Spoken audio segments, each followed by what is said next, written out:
get rid of the living wage people. It's ridiculous. We're live. Michael Hunt has that. You know what? Oh, I'm sorry. Is Yeah. there going to be any amending motion or anything on living wage? I haven't heard anything. Good morning and welcome to the Los Angeles City Council meeting for the 22nd of November 2006. We meet every Tuesday, Wednesday, and Friday here in City Council chambers, the John Farrow Council chambers in room 340 of City Hall. We will not be meeting this Friday because of the Thanksgiving holiday, so this will be the last meeting of this week. But we do meet generally on Tuesdays, Wednesdays, and Fridays at 10 a.m. Except the first Friday of the month we meet in Van Nuys City Hall in our effort to bring City Hall closer to where all Angelenos live. And we invite members of the public to come here and give public testimony on items that have been agendized for public comment or for general public comment. And you can always see what's on our agenda by going to our city's homepage at lacity.org and going to the council agendas, or you can come here, and in council chambers we always have the council agenda as well. We have council ambassadors in the back of the room, students from local schools who are here to explain the ins and outs of how the city council works, so please avail yourselves if you have any questions, and they can help you fill out public speaker cards and anything else that you need to do as well.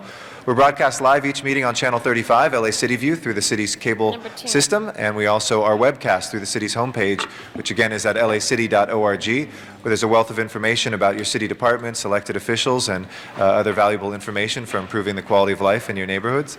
And we are lastly also broadcast through audio through Council Phone, which is a number you can call to listen to the proceedings of the Los Angeles City Council or any of our committees. And that number is 213-621-CITY. We require 10 members or 2/3 of 15 to constitute a quorum. We now have 11 members. And Mr. Clerk, if you'll please call the roll. Cardenas, Gruel, Hahn, Weezer, Labange, Padilla, Parks, Perry, Reyes, Rosendahl, Smith, Weiss, Weston, Zine, Garcetti. 11 members present and a quorum, Mr. President. First order of business. Approval of the minutes. Mr. Labange moves and Mr. Padilla seconds. If there's no objection, those minutes will be approved. Commendatory resolutions for approval. I'll move those, and Mr. Zine seconds. If there's no objection, those two will be approved. And I believe we have a special presentation today. Hold on one second. For an introduction.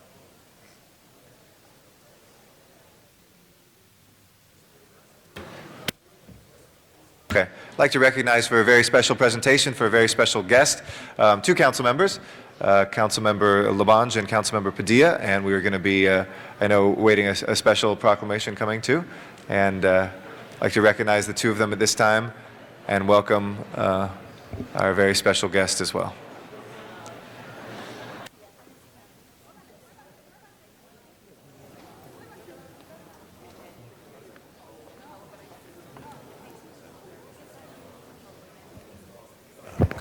Good morning, colleagues. I want to give the governor a minute to finish one of his last transactions with the school district here. And if I can ask, Tom Labange is joining me in this presentation, Jose Huizar, former president of the school board, and our colleague here, and the new president of the school board, Marlene Cantor.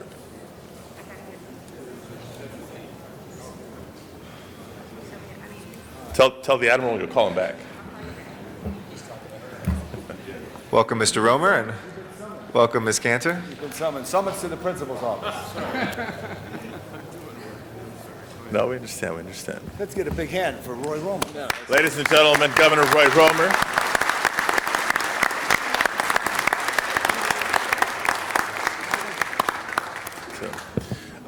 Colleagues, I think you would have to be living under a rock in Los Angeles to not have heard that there's a lot going on in the school district lately, that there's not a lot going on for the betterment of the Los Angeles Unified School District. And it's with certainly mixed emotions that we invite Governor Roy Romer here today to thank him for his service on behalf of the children and the families of Los Angeles for the last 6.5 years. There's been a lot of dialogue about the state of public education in Los Angeles this last year. And obviously it hasn't been without controversy. But one thing is clear. Very few things will impact the future vitality of our city and our region than how we educate our children.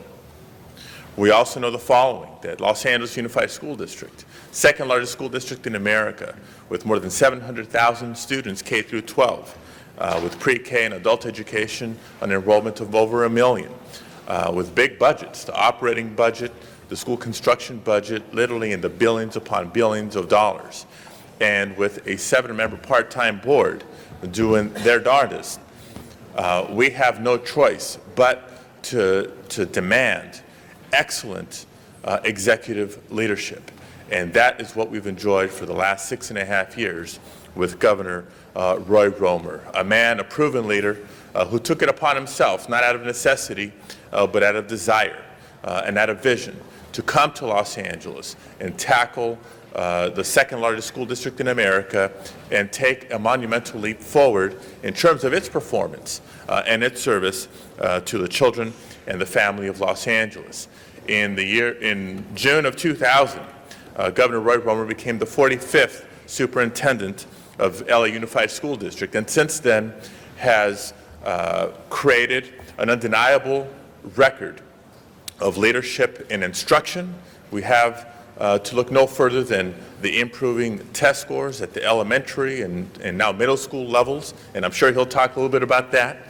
We have to look no further than probably right around the corner, no matter where you are in Los Angeles, to see new schools being built.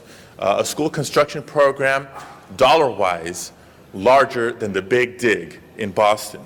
Ladies and gentlemen, this doesn't come easily. It has come out of the strength, out of the leadership, out of the vision and the tenacity of the gentleman that we have been proud to have as our superintendent of public schools the last 6.5 years, Governor Roy Romer. And the least that we can do as a city government, as a city council, as a new superintendent is coming in, and we see Governor Romer not going off into retirement. I doubt that.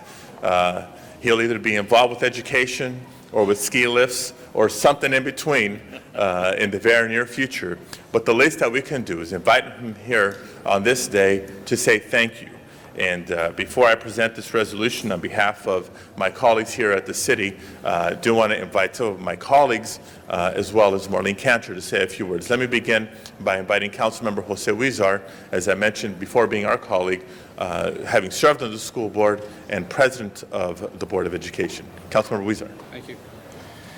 Well, first I want to thank Councilmember Padilla and Labange for bringing this here to the City Hall chambers, because as the Councilmember Padilla mentioned, what we have before us is a true leader that put his heart and soul in improving the lives of hundreds of thousands of children here in the city of Los Angeles. And I had the pleasure of working with Roy Romer for about 4.5 years while I was on the school board. And let me tell you, if there's anyone I want on my side in the time of battle, it's someone like Roy Romer. He's a great strategist, he's loyal, and he knows how to charge up a hill. I saw him do that not only in putting together a plan to build 160 new schools in the next 8 years and planting those seeds of the new schools that we see sprouting out throughout the whole school district, but in those tough schools that had been logjammed for years and probably sometimes even decades. It was great to be with Roy Romer as we charged up the hill to make sure that we built those schools. Belmont Learning Complex, the Ambassador, East LA High School number 1, and the list goes on of those schools that had been promised to these children and these communities for decades, and we finally moved the logjam and got them moving forward. It was a great victory when we were just a few days ago at the Ambassador site, where one of our proudest achievements in working together, where we moved forward to provide a critically needed school and perhaps what could be argued one of the most overcrowded area for children in schools in the whole country. And when I sat there and I thought about the achievements that we have done, I couldn't think of but a better person to thank at that ceremony, because we all know that with Roy's strategy, loyalty, and big heart, it wouldn't have been possible.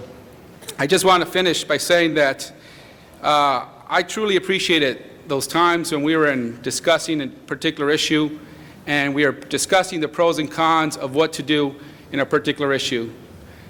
And I'm so glad that we had someone like Roy Romer in the room, Governor Roy Romer, Superintendent Roy Romer, who would always bring us back to what's important, and that was the children, and who would always wanted us to go down the path of what's best for children and not adult agendas. Thank you so much, Roy, for your service, and thank you for the many advice you had given me, a young politico on the school board, and your famous words to me in those tough battles were, "This too shall pass." Thank you so much, Roy.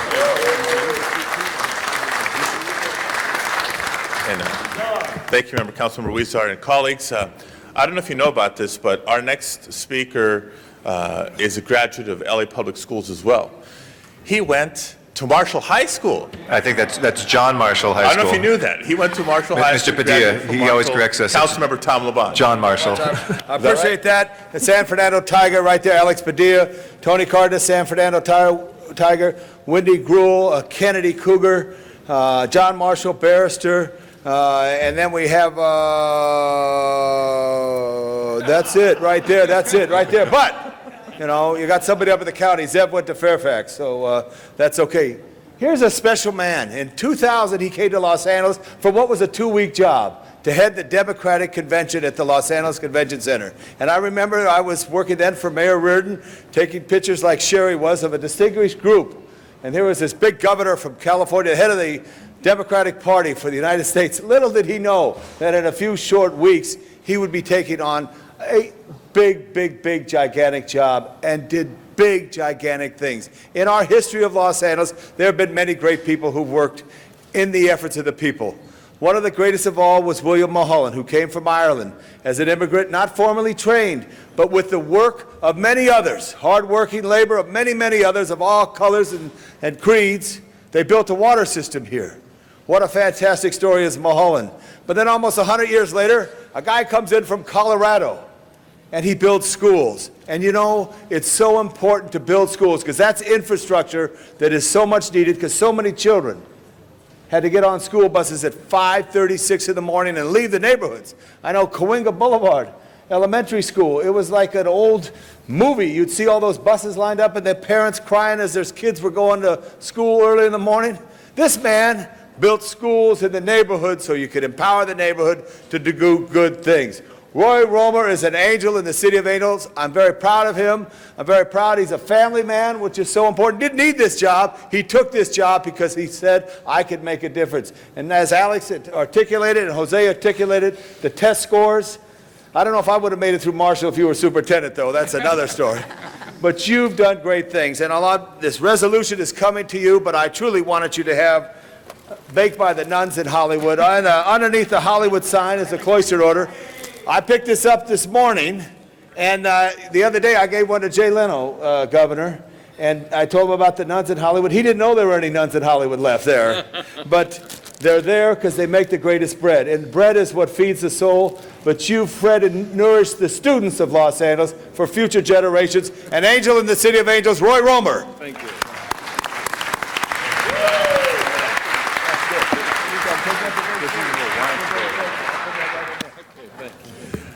And now for a few words on behalf of our colleagues over at the school board overseeing the Los Angeles Unified School District, please welcome School Board President Marlene Cantor. Thank you. Thank you, everybody, and thank you particularly Council Members Huizar, Padilla, and LaBonge for bringing this forward. This is a giant of a man that we're saying thank you to, and I have been privileged to serve during his tenure, and I will forever bring forward lessons that I have learned from him. And Jose's absolutely right. If you're going to be in a foxhole, this is the man you want right next to you every single day. But what I believe in his legacy, because when we envision the city in 2012, it's going to be the city and the greater Los Angeles. It's going to be a totally different city than it was when he stepped in the door. And as we have said over and over again, every child will have a neighborhood school, will be on 2 semesters. But what our job lies before us, and I believe in the legacy of Roy Romer, is for us to stand up together, the district and the city and the cities, to make sure that those schools become the center of every community. And in order to do that, we need to make sure that we nurture the green space, we nurture the schools, we create safe passages, and we work together so that every child can reach their maximum potential. And so for me, it's with deep gratitude that I thank Roy Romer for the work that he does and has done. I know we have forever changed his life. I know that this man is steeped now deep within in education and what it means for children, and I will always look to him for wisdom and guidance. And thank you to the city for recognizing him. Thank you. Thank you, Mike.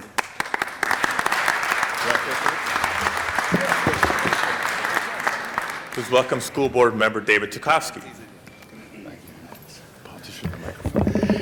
Thank you very much. It's a pleasure to be here in the city.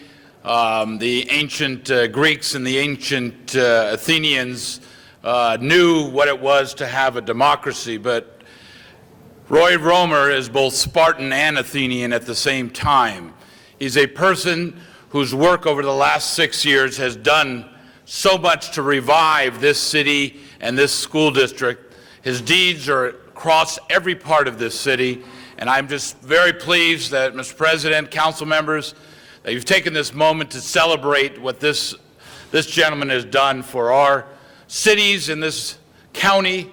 As a parent of 2 kids, each and every one of us who have kids in this county know that the great redistribution of wealth to those who need and have needed that assistance, that hand, have come from Roy Romer in the last years. And so very proud to have had him serve, somebody who for 12 years was governor, to turn his life from politics to education, because it's on the front end that education would revive the democracy. And I think we're blessed to have a new superintendent as well, who we've also celebrated, who has taken his career and knows that the greatest defense for a nation is public education. So together, city, school board, under the leadership of this great superintendent, this great man, I'm very pleased to be here and join us in celebrating his work for the children and families of this city. Thank you very much. And we have a few members who would like to say some words as well, starting with Mr. Rosendahl, then Mr. Reyes, Mr. Cardenas, Ms. Perry, Ms. Hahn, Mr. Zine. Mr. Rosendahl. Thank you, Mr. President. As we go into Thanksgiving, we can be thankful, and one thing we can definitely be thankful for is you, Roy Romer. Thank you very, very much for your leadership. I had the pleasure of knowing you when I did my television public affairs show, and we went on those issues back and forth and this and that. And what I saw was a courageous visionary. We wouldn't have gotten those billions of dollars that now are there that are being spent in building those schools. Your leadership in building those schools is phenomenal. When I look at some of the old schools built in the 40s and 50s, they look like penal institutions. They're outrageous. And I know you're talking about greening, you're talking about trees and flowers and windows so that the kids can go to school in an environment that makes sense. So I thank you for the architectural design you put forward and almost 200 schools that will be built thanks to your leadership. Thank you for that. Secondly, clap. Give him a round of applause.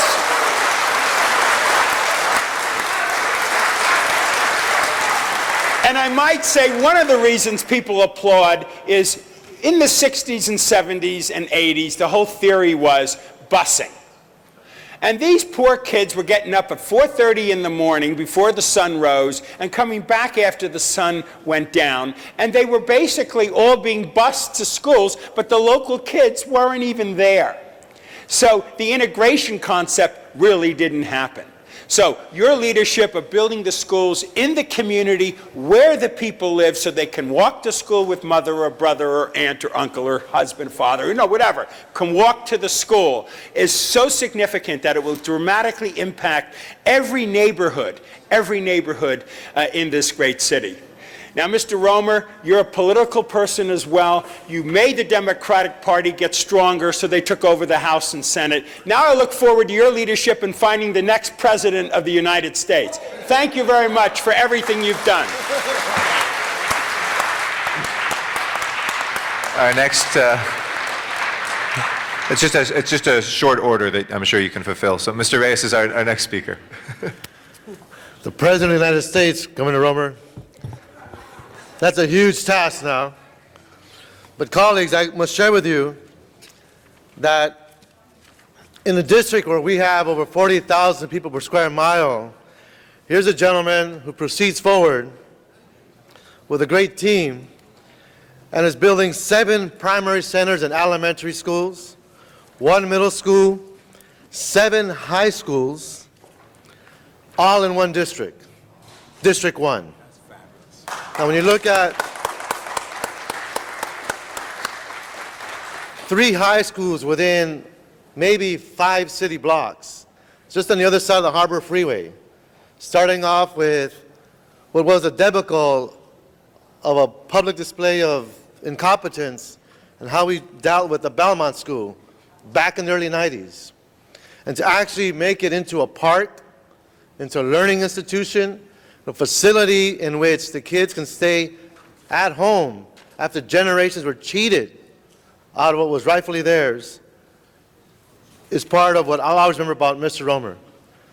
The governor would bring his team into our office, laid out a map, and said, this is your neighborhood. This is where we're going. This is what we see. This is what we know. And this is what we could change. And he proceeded to do that. But what I appreciated the most, that I was able to look at the envelope of space and say, maybe we can do something different. And we gave it a heroic effort of combining housing with schools. But our codes, the state's codes and standards, need to be changed if we're going to continue building in such a way in which it truly means smart growth. That's the work we have to do as a city institution. That's the challenge the state legislators have to address. But more importantly, I hope with the new superintendent, we can get to a place where we not only have shiny new buildings, comfortable chairs, and playing fields, but we actually start changing that very embarrassing and dismal statistic where just a little bit more than half of the youngsters are dropping out of our schools. We need to create that safety net. We need to change that dropout rate. We need to improve the graduation rate and get to these young kids before they call themselves veteranos at the young age of 16, 17, because they see no future in their lives. That is going to be the next challenge as we change the internal workings of this great district to match the glory of the architecture and the new facilities that speak to our concern and our care for our youngsters. So thank you, Governor. Thank you for your team, the Guy Mahalas, the gyms. Thank them for me on behalf of all the great work they've done. And let's continue working together. And hopefully you can hear some words of wisdom from afar as you see how we can continue changing. Thank you, Governor, on behalf of all the children and families. Thank you so much. Thank you, Mr. Reyes. Our next speaker is Mr. Cardenas.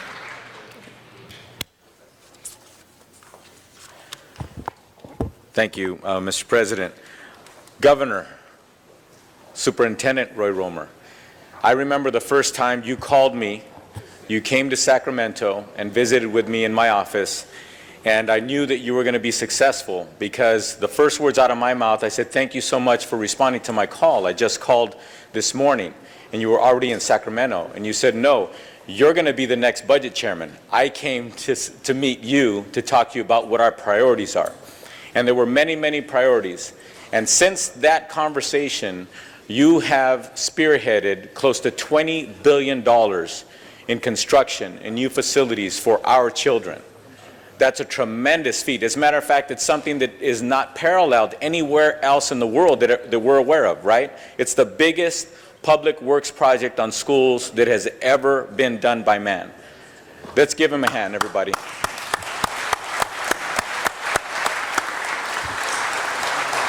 The reason why I think that's so extraordinary is because people like Alex Padilla and myself can remember that temporary bungalows that 20 and 30 years ago that were placed on our school playgrounds, that took away from our playgrounds, they were called temporary.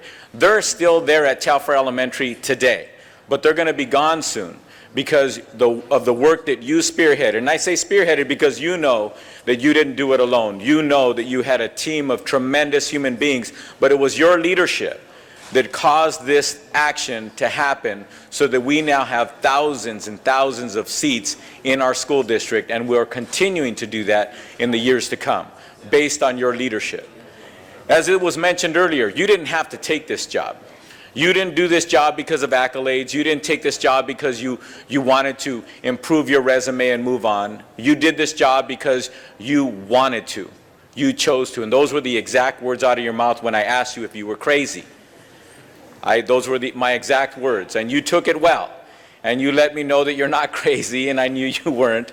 But I said, why would you want to take this job? And you told me all the reasons why you wanted to take that job. And I want to say, person to person, you've lived out every single one of those qualities that you outlined. I just want to share with you that one of the proudest moments I've ever had as a human being and an elected official was when I received a phone call from you. When I was the budget chairman in that first meeting, you told me and outlined the issues that were facing our school district. And one of the issues was this: the archaic system in Sacramento of how they give money to local districts to build schools would allow LAUSD to be left out of the equation. And you let me know, if we did not change that law, that LAUSD would only get $34 million, because you already had an application in line for some time. But all the other schools would not be built with state dollars if we did not change the law. And I set out to change that law, and you assisted me. I ran point, and you ran beside me. You talked to legislators. You went and testified in committee, and you let them know how important it was to California, in fairness, not just to Los Angeles children. And we changed the law, and you called me after it was done, and we made sure that the money didn't get put out in 1 month. We made sure that the money got put out over a couple years so that we could have a chance to get into the front of the line. And the front of the line we did get in front of because you called me and said, thank you so much, Assemblyman. We have now acquired over $600 million because you changed the law instead of only receiving $34 million. That's for our children. That's the kind of leadership that you provided. That's the kind of partnership that you provided. You were not a legislator, although you've been a governor, and you know how to work with legislators. You brought all of your skills together, and you improved the lot for the children of Los Angeles. You have improved it beyond any measure that anyone could have imagined. And I want to remind everybody here, when Roy Romer said that he was going to build these schools, people said it could not be done, it would not be done, and people said that it was impossible. You did the impossible. You made it possible.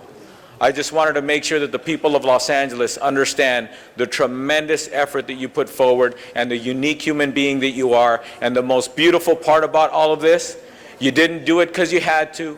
You didn't do it for any other reason other than the fact that you care about children, that some of them you may never meet, but you cared about people that you never saw, you cared about the issue, and you did something that no one else has ever come to this city to do.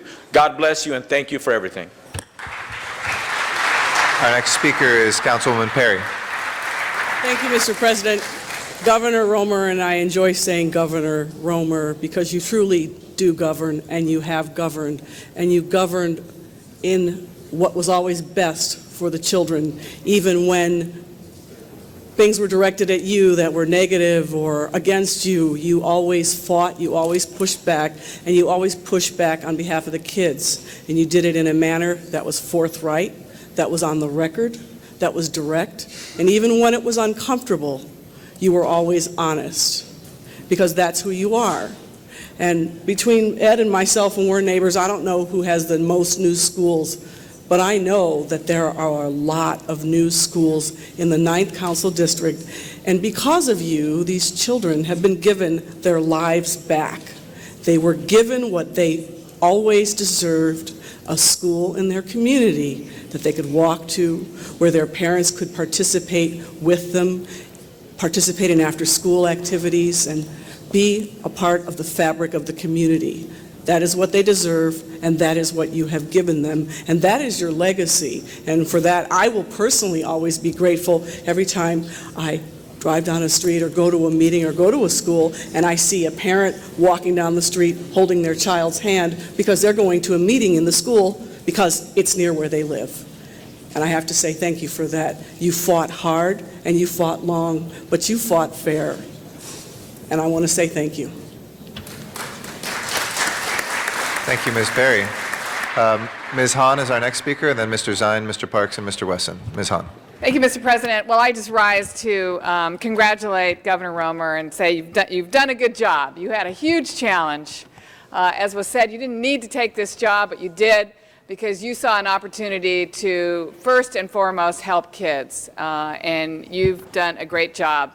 Haven't always gotten the love and consideration from the superintendent and the board on some of the school sightings, particularly in my district, and I just want to go on record one more time to say that I think building a 2,000-seat mega campus at that site in San Pedro is the wrong place. I think we've learned that we should be building smaller learning environments, but I'll just say that, but I could not get any love or respect from you or the board on that particular site. But I will tell you, Governor Romer, I think one of the things that you championed, which, you know, was really sort of an anomaly many, many years ago, was the concept of charter schools.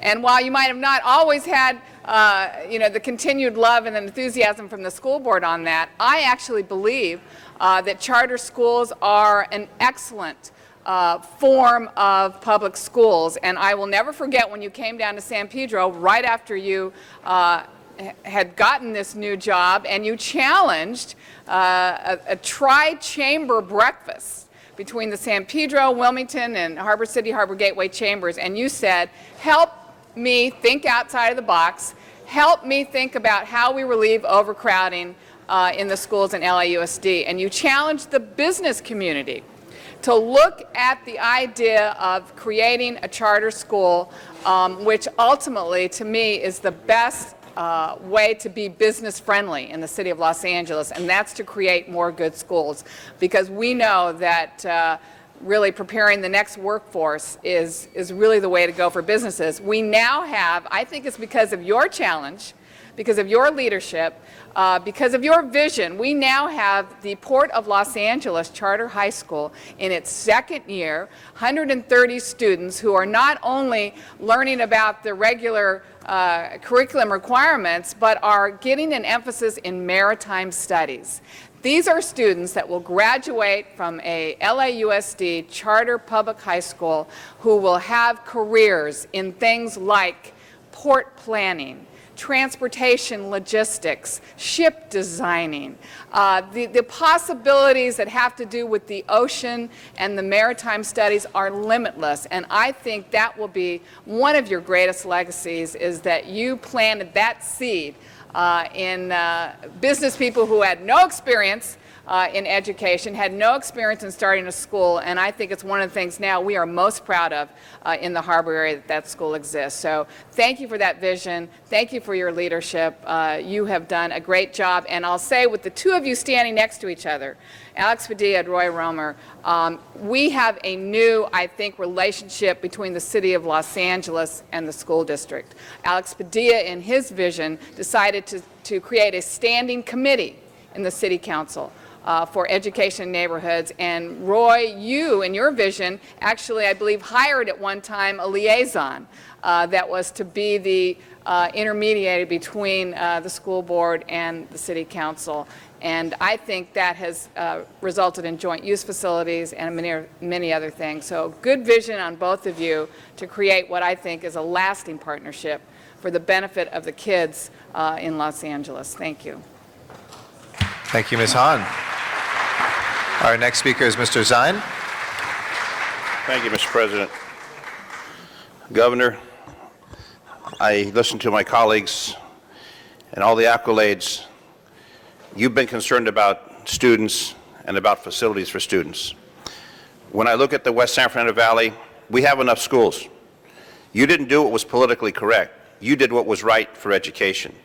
You didn't say, well, we need to build some schools here, and we need to build some schools here to make the communities happy. You did what was right for education. And that's why these districts that have been deprived of schools for so many years now have those schools.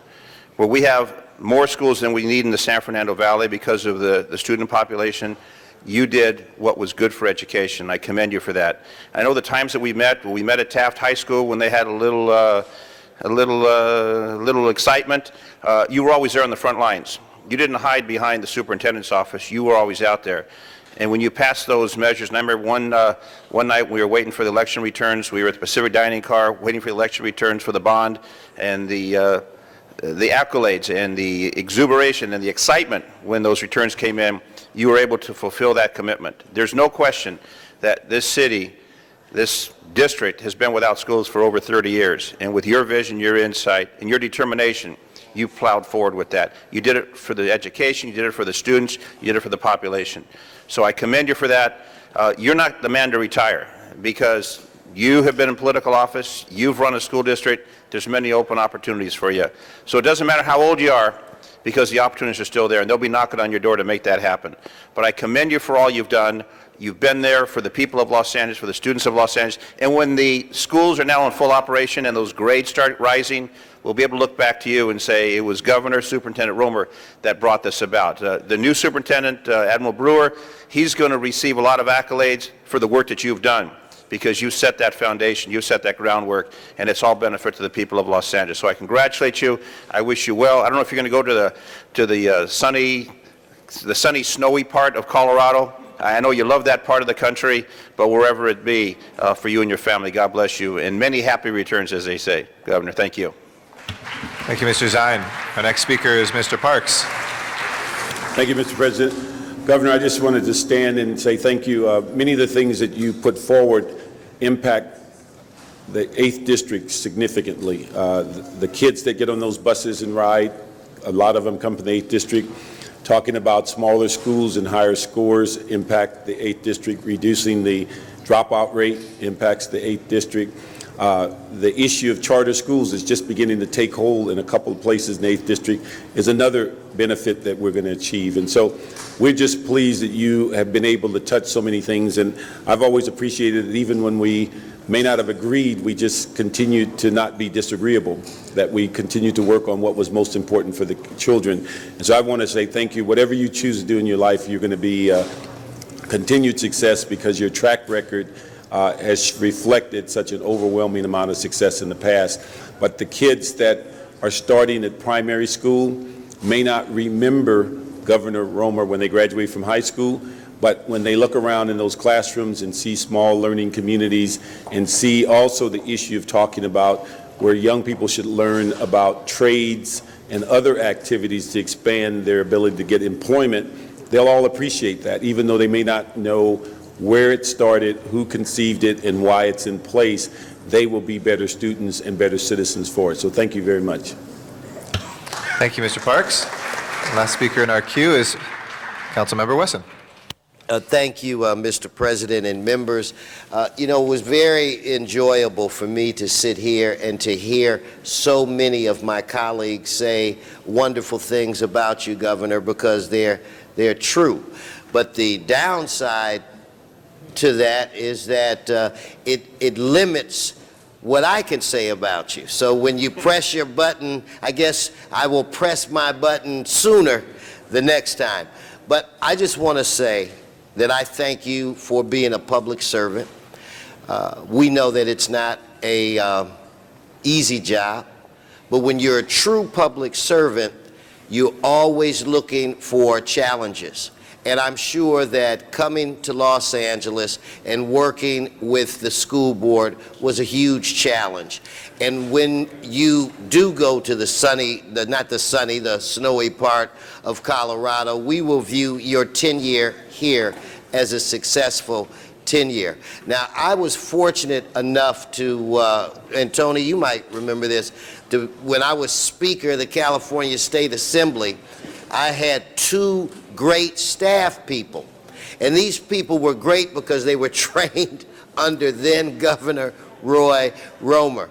And the last thing that I want to say, where it relates to site selection of schools, before I was even elected to this job, the governor and I had a discussion about a desire on the school board's part to place a school at a location that I felt could be better served as something else. They creatively came up with a way to find an alternative site. They were willing to do that, and now that site is going to be of great economic positive impact for my district. So, Governor, you've been a friend. We will miss you. Thank you very much for all that you've done. Thank you very much. Thank you, Mr. Wesson. And since it has all been said, let me just thank you for your friendship, Mr. Romer, Governor Romer, and for the extraordinary leadership that you've brought. You've inspired me as a public official and as a young public servant to see what a life of service can look like, and I want to thank you for that and hand it back to my predecessor, Council President Emeritus and soon-to-be State Senator Alex Padilla. Thank you, colleagues. And Governor, for all the reasons that have been shared this morning and a few bowls of oatmeal that we've shared over the last couple of years, and on behalf of my colleagues on the City Council and the City Attorney and the Controller and the Mayor, we want to present you this resolution on behalf of the city, thanking you for all your tremendous work. Thank you very much.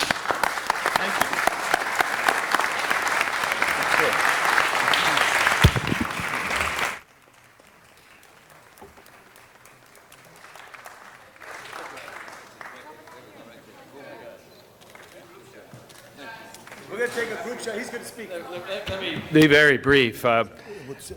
First of all, I'm really honored with all these comments, but you well know I didn't do this alone. This is a team effort. There's a very expert team, and the whole city should be proud of that team. Secondly, I want to make a comment about democracy as it works in LA.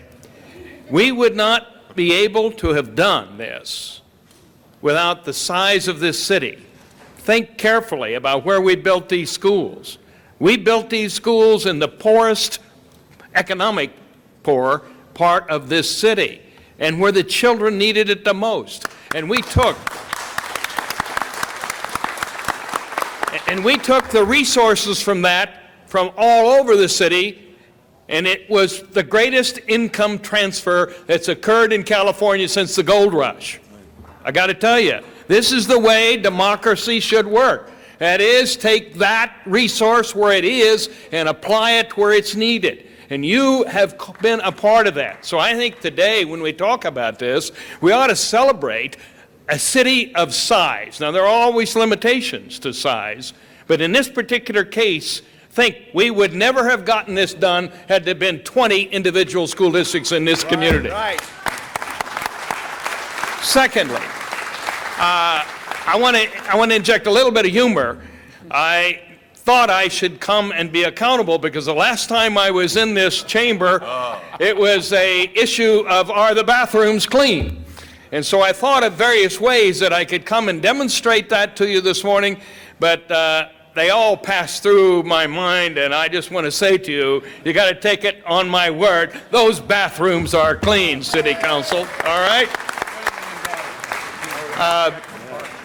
The final thing I want to say is I leave this job very much wiser than when I came. And I leave it with a sense of humility about the task that we face in this city. We really do have a job to take youth and give them the opportunity to rise to the level that they can accomplish. And let me tell you, as a society, we need it. And this is my final comment. Yesterday, I saw a news article come over my desk about the community college system in California. It was a study that only 10 to 20% of those students who enter that system get a AA degree, and about 24% go on to higher education. It is a rate of development of talent that will not sustain our society. We have got to change this. And as you well know, we in the K-12 business are the farm team for that higher and more specific training. Economics of this world are simply going to drive us to do a greater allocation of resource and attention nationally, state, and locally toward education. So we began here with buildings, but let me tell you, that's just a precondition. The most important thing is to improve the quality of learning. And that demands the improvement of the quality of teaching. Let me tell you, when we have these results that are not satisfactory, it's not because those kids cannot learn. It's because we don't do an adequate job of teaching and bringing education to them. And you and I and all of us have got to raise our expectations. We have to demand that product. And I tell you, our safety, our social relationships, our economy is based upon how well we do that. So I just want to say it's been great to be your partner, and I will be back. Thank you. Governor! Governor! We're going to get a group shot. Group shot.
Thank you again, Governor Romer, for blessing our city and blessing us today with your presence here, and we congratulate you on a job very well done.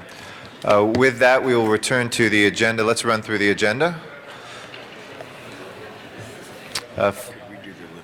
Just the agenda first. Mr. First President, items. before beginning the regular agenda, there's been a request to continue item 8 to January 16th. Okay, if there's no objection to continuing item 8 till the 16th of January, that'll be the order of the day. Next items. There's also been a request by the city attorney to continue closed session item 71 to Tuesday, November 28th. Okay, if there's no objection, colleagues, we will continue item number 71 until Tuesday, the 28th of this month. Next items. On the regular agenda, items 1 through 6 are street lighting district items, notice for public hearing. Recommendation for council action is to continue the hearing and ordinances to December 15th. Okay. Colleagues, if there's no objection, that will be ordered as well. Do you need to vote on those? We'll just continue them. Okay, next item. Item 7 is a public convenience or necessity item in Council District 3, and the recommendation is to grant the application. There is a card on that item. Okay, we'll call that the card. Next items. Items 9 through 42 are items for which public hearings have been held. Okay, colleagues, any specials from 9 through 42 before us? We have 9 through 42. Mr. Cardenas? Yes, I request that we continue item number 19 to November 29th. Okay. If there's any objection to that, not hearing any, we'll continue item number 19 till the 29th of this month. Yes, Ms. Hahn. I'd like to call 30 special. 30, Ms. Hahn. Mr. Reyes? Yes, forthwith on number 18, please. Okay, all items today, we'll make sure we send forthwith, colleagues, if there's no objection. Mr. Rosendahl, did you have a special? Item 10. Item 10. That, yeah, we certainly will be taking that up next. Mr. Zine, do you have a special? I just have a question, number 7. Number 7, would you like? 7's already up there. 7's been called special for a card from the public, so we have that. Okay. Any other specials, colleagues, on items 9 through 42? 31. 31 for Mr. Labange. Seeing none other, let's go ahead and open the roll on the balance, close the roll, and tabulate the vote. 13 ayes. All right. Next items, please. Items 43 through 67 are items for which public hearings have not been held. 10 votes are required for consideration. Okay. We do have cards on 53 and 59. Let's call those special. Any other specials, colleagues? Council President? Yes, sorry. Item 54, please. 54, Mr. Reyes. We'll open and close the public hearings on the other items. Any other specials, colleagues? If not, let's go ahead and open the, oh yes, Mr. Labange? I just got introductions when you do. Okay. Open the roll on the balance, close the roll, and tabulate the vote. 13 ayes. Those are approved. Next items, please. On the continuation agenda, item 69 is an item for which public hearing has not been held. 10 votes are required for consideration. Okay.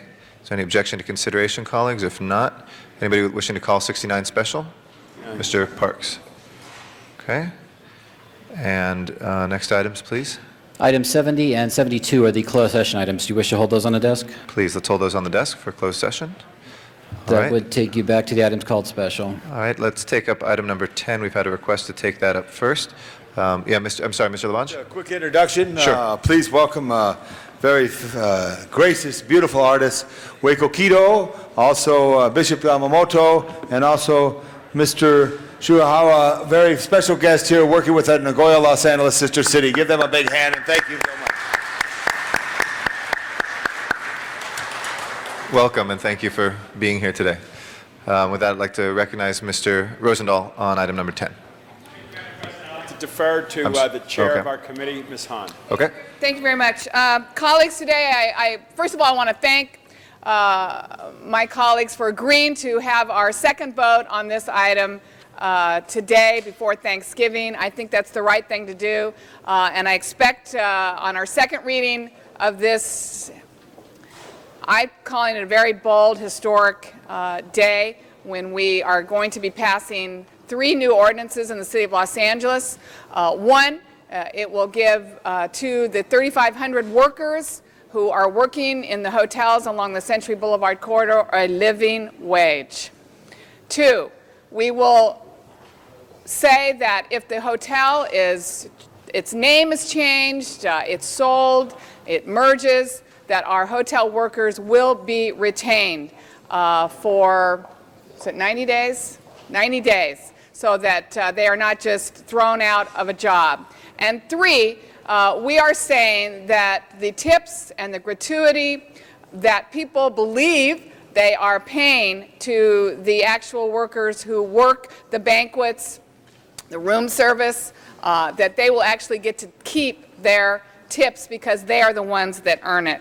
And I will tell you that tomorrow, Thanksgiving, I know I personally will have something to be thankful for, but I do believe that certainly all those hard-working men and women will have something to be thankful for, that they work in a city that not only is certainly business-friendly, but it is a city that stands up for the workers, because we know that businesses would never survive if it was not for the hard work of the men and women who toil every single day. And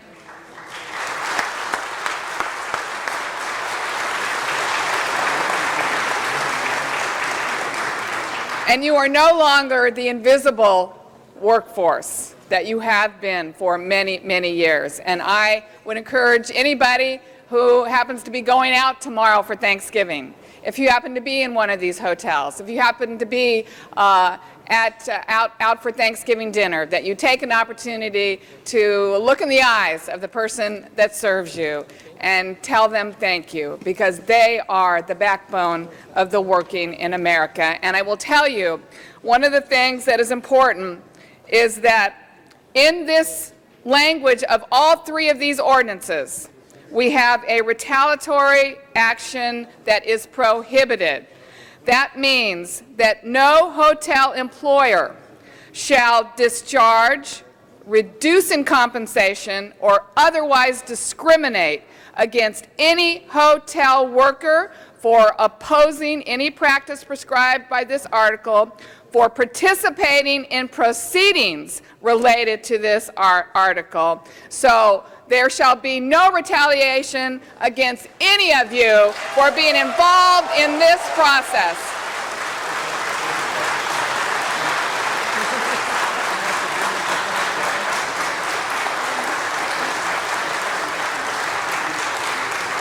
So, thank you. And thank you to my colleague Bill Rosendahl for your leadership in making sure that we move this out of our committee and through the City Council. I think it is a great day for Los Angeles. Thank you. Mr. Rosendahl.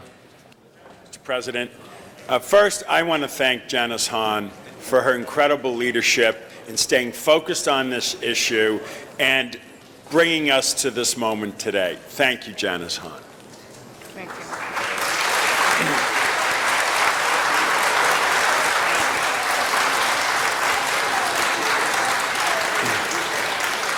I want to thank the workers of the corridor. Would you all stand up for a second so people can see you?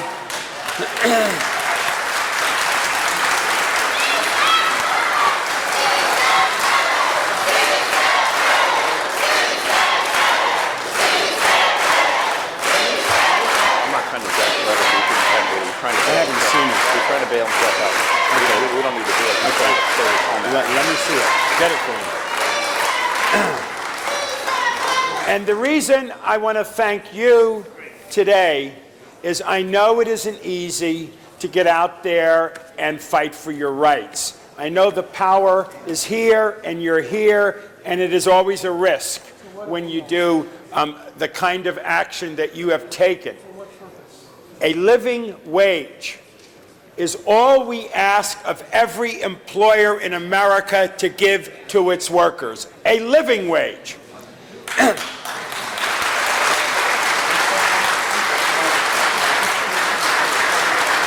My hope with the Democrat control of the House and the Senate, that the minimum wage in this great nation rises to a living wage for all Americans.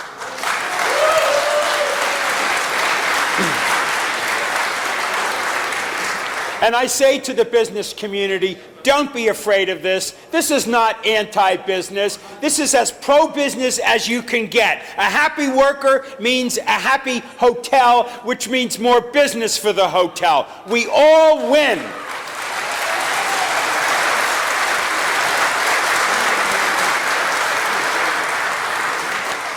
And many of us know, some wise forebears of us have said, don't worry about the rich. They can figure out how to take care of themselves. It's the rest of the people that we've elected you for to serve, them as well, all the people of the community.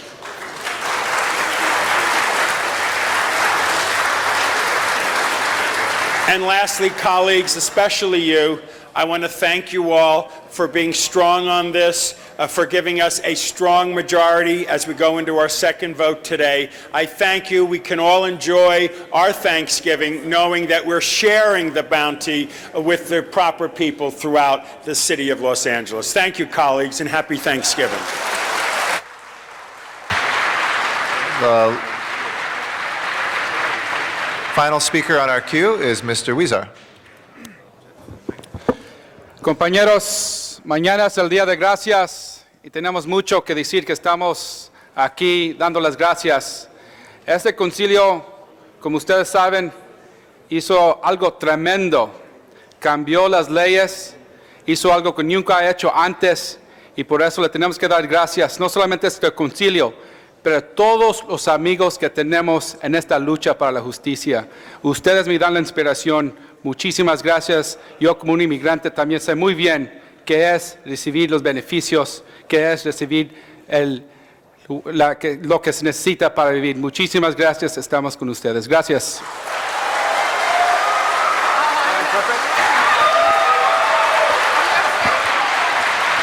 Thank you very much, Mr. Huizar. And with that, Mr. Reyes.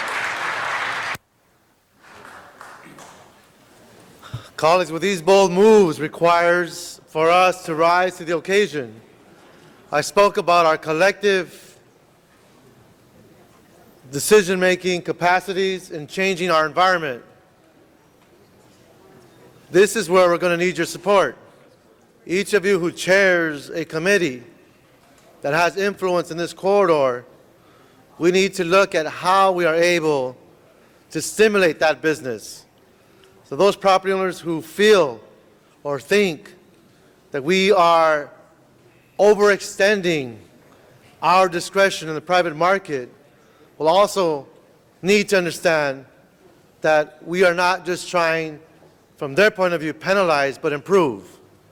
Improve it for the workers, improve it for the property owners, improve it for the businesses that are there. So I look forward to working with my Public Works Chairperson, Councilman Rosendahl, myself with Plum. We're going to need our help in transportation. We're going to need our help in the various other committees that can make this truly a magnet for business so that, as been stated before, all boats can rise together. Más simplemente a las personas, gracias por los sacrificios, gracias por ese sentido de ánimo que han tomado para estar aquí hoy, aguantar estas pláticas, pero más que nada demostrar que nosotros no somos invisibles, somos personas, seres humanos, merecemos el respeto que todos han recibido. Felicidades y feliz día de gracias.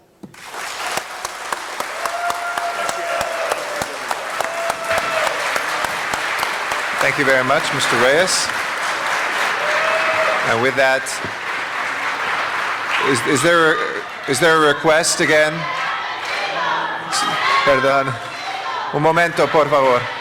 Is there a request to split the vote again, colleagues? Okay. We'll take the three ordinances then separately. All right. First, we will take up the living wage ordinance. So can you please open the roll? Everybody okay? Close the roll and tabulate the vote. 10 ayes, 3 noes. That passes. The second one will be is it the worker retention, or let's take the worker retention ordinance up next. Please open the roll, close the roll, and tabulate the vote. 12 ayes, 1 no. That passes as well. And the third ordinance on the tips issue, please open the roll, close the roll, and tabulate the vote. 12 ayes, 1 no. That passes. One moment. We need to do one more thing, colleagues. In order for this to get to the mayor, excuse me, one moment. In order for us to send this to the mayor, we need to take one more vote. In order for the mayor to be able to sign this before noon, we need to be able to suspend our rules to send it forthwith before the end of the meeting. So I'd like to move that right now. We can open the roll on the suspension of the rules to send this forthwith to the mayor immediately. Open the roll, close the roll, and tabulate the vote. 13 ayes. The rules are suspended, and now we have to vote on sending it forthwith. If there is no objection, so ordered. Thank you. That passes.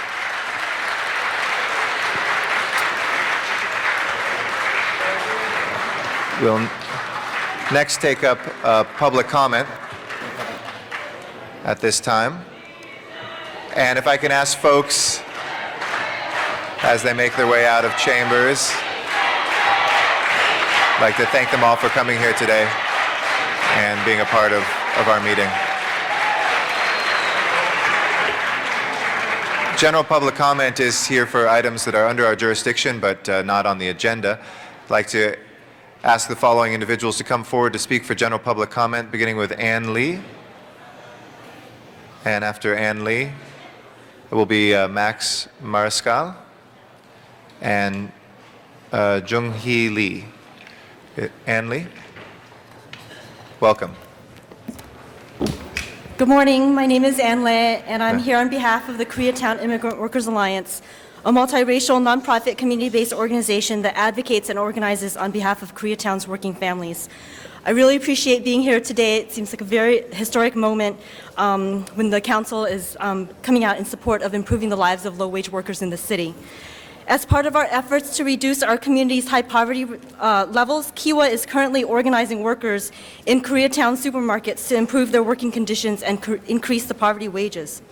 Through our work, we have found that the wage level in the industry is extremely low, with many making little more than the minimum wage of $6.75 an hour, despite toiling in the industry for over 5 years with no job security and virtually no benefits. With this in mind, we are particularly concerned with a project in Councilmember Labange's district called California Market at 450 Southwestern. This is an employer that pays poverty wages and that has a long record of legal violations as a business owner in the community.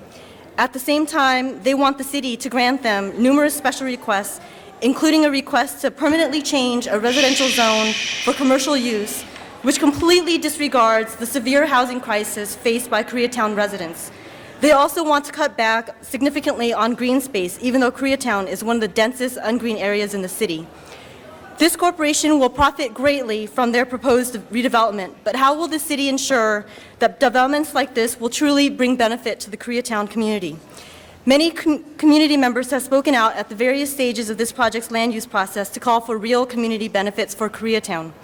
They include neighbors to the project, people who shop at California Market, senior citizens, local families, and neighborhood council members, representing diverse populations, including Korean American, South Asian American, and Latino residents and concerned citizens. We believe that this is a critical moment in our city where there is great potential to grow in a positive and sustainable way that lifts everyone up. However, despite the money that has been invested to promote business in Koreatown, poverty continues to be a real issue. Approximately 70% of Koreatown residents are considered poor, even though most work full-time. With sky-high rents and low wages, people are forced to work 2 or even 3. I'm sorry, that's the time that we have. Would you be kind enough to give us the rest of your remarks, and we'll make sure that the guard has them and that we can circulate them? Yeah, we just have 2 minutes per speaker. I'm sorry, we have to stick pretty strictly to that in order. But thank you. That's why we have the clock there. I'll just ask the public to keep their eyes on the clock. Max Mariscal? Yeah, and if you just give it to the Sergeant at Arms, we can make sure that we get it. Thank you. Good morning, City Council members. My name is Max Mariscal, and I've been working and living in Koreatown for almost 8 years. And I think Koreatown is going through a kind of redevelopment phase, and I think this is a great opportunity for the community to receive community benefits and fair jobs. So I think I'm addressing, and I come to talk specifically about California Market because I think it's their redevelopment the market. I worked there for 6 years, and that market is in Tom LaBonge's city council. And I think the project is really a good opportunity for the community to get community benefits and quality jobs. So I urge City Council Tom LaBonge to use his leadership and actually help us to bring benefits and improvements to our community. Thank you. Thank you very much. Jung-hee Lee is our next speaker. 제 이름이 이정희고요. 저는 이전에 레스토랑 월거였고 지금은 이민 노동자 조직 활동가로 일하고 있습니다. Hi, my name is Chung-hee Lee, and I used to be a restaurant worker, and now I'm an organizer in Koreatown. 코리아타운에는 6개의 슈퍼마켓이 있고요. 그 6개의 슈퍼마켓이 20만에 이르는 한국 사람들을 커버하고 있습니다. 다른 메인스트림 마켓하고는 너무너무나 월걸들이 힘들게 일하고 있습니다. There are 6 supermarkets in Koreatown with 200,000 workers in the area working in the supermarkets, and these workers are hardworking. 주류사의 마켓보다 거의 3배 가까운 노동 강도에도 불구하고 커뮤니티 안에서는 마켓은 굉장히 큰 베네핏을 가지고 성장해 왔지만 월걸들한테는 베네핏이 돌아가지 않고 있습니다. These workers who work in Koreatown supermarkets work 3 times harder, and yet while the supermarkets are growing economically and prospering, the workers' living conditions and working conditions have not improved. 로스앤젤레스 시티 카운슬 멤버 여러분들이 절대로 잊지 말아야 될 것은 이 로스앤젤레스가 있어야 가장 중요한 포지션에 있는 사람들이 이미그랜트 월커라는 거를 꼭 잊지 말고 관심 갖고 이 문제를 코리아타운 안에 일하는 사람들 문제를 고민해 주시기를 부탁드립니다. As Los Angeles council members who are representing the people, I urge you to take the issues of immigrant workers very seriously, and I urge you to consider this issue at California Market very seriously. 고맙습니다. Thank you. Thank you very much. Our next speaker is Michael Hunt. After that will be Matt Dowd, and then Sylvia Lynn Hawkins.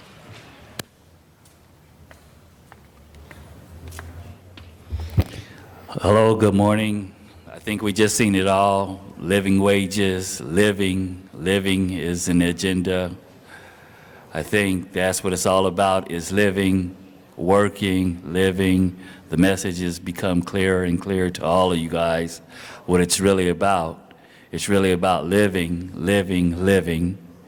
You can't say any more from $6.75 to 1064 an hour plus benefits. That's a great deal for them guys. I'm really happy for them. But what's even a better deal for the whole city council and everybody is to put us back to work. But rumor is on the street that you guys love us to come down here and rally with you guys. They say that city council without the outlaws is not city council. So I'm beginning to believe that you guys really love us and that you guys really want to give us a job down here, probably at $80,000 a year just to come down here and sit with you guys. I think that's where it's going to. I see myself as the next president of city council. And I see all of these people right here that's in the chamber, really our constituents. I see the city attorney as my assistant, chief of staff. Wouldn't that be great?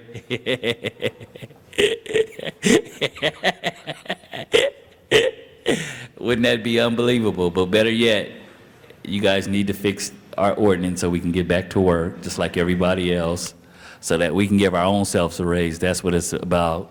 God bless those who bless themselves. You guys really need to get us back to work, and that's what it's about, a living wage and about back to work. Mr. City Attorney, you're going to be part of my staff. Thank you very much. Matt Dowd is our next speaker. Yeah, okay, thank you. You got a lot to talk about. First, I want to congratulate Roy Romer, too. We used to seeing him on the front page of the LA Times. But look, we just put up a video on YouTube. It's under LA City Hall, and it explains how this happened piece by piece. It's the greatest video we've put up yet.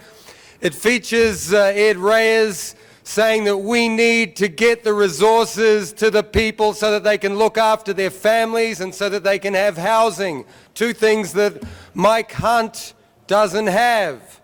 And I want to correct the LA Times in case they don't know. They put a hotel worker. The name's Mike Hunt.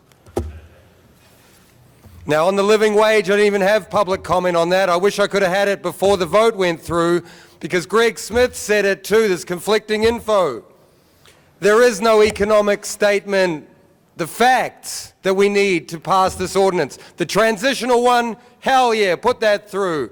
The one for the tips, not a problem. But now you see it, the supermarket, you know, the former Chief Parks here, he sees through that as well. The supermarket people, there's a whole heap of people who need that protection.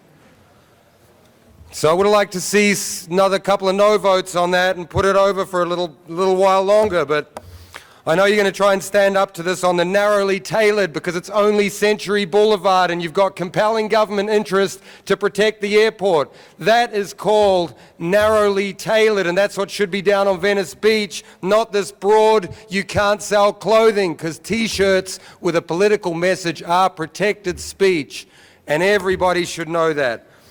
The Rolling Stones are on tonight at Dodger Stadium. There's another institution.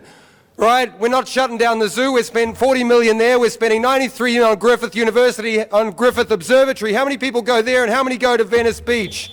Thank you. Our next speaker is Sylvia Lynn Hawkins. And after that will be Juan Jimenez. Good morning, everyone. My name is Ms. Sylvia Lynn Hawkins. This is a continuation where I left off on yesterday. Before redeveloping all buildings, schools, building property, we all must be alert that all government buildings that is owned by the United States of American government has been built under a tenor of all buildings to destroy all illegal peoples that are here to cause harm or a war in the United States of America, to destroy them alive by fire, gases, acid, chemicals, to never to be seen again in the United States of America, 58 states. We are aware, enemies and churches, that the devices that you have left in the walls of hitting mirrors and sound devices, voices, sound devices in cars and buildings and under all carpets will not work. This completion of Hardcore 8 for the next year and a half. Again, we ask the United States of America to keep all spying device on all buildings because of this celebration of concerning raises and concerning so much things that's going on in business. That is good that everybody is not happy. Amen. So therefore it is called. Could we please keep the devices and all spying going on all buildings.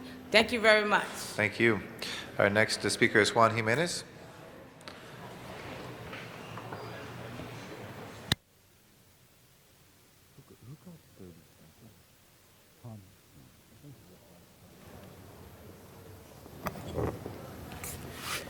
Good morning, President and council members.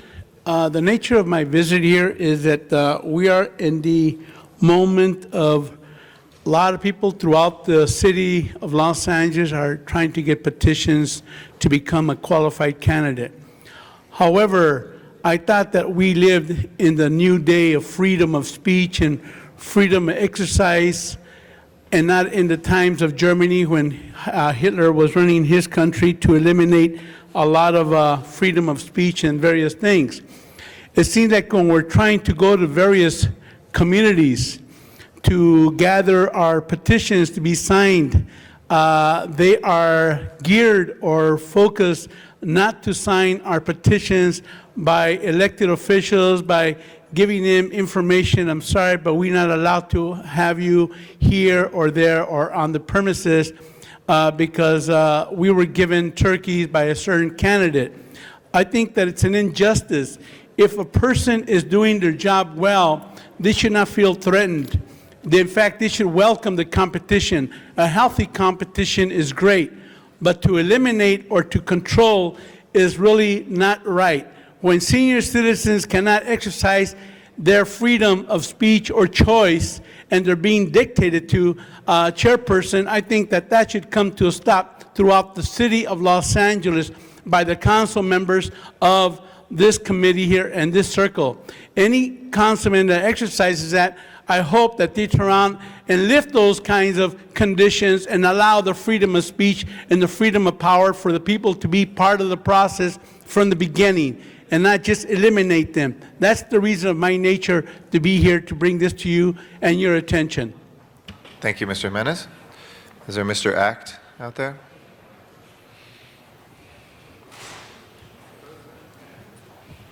Hi, sir. Would you give us your full name, please? Mr. Brown Act. I think you've been here before with a different name, sir. Welcome. You have 2 minutes to address us.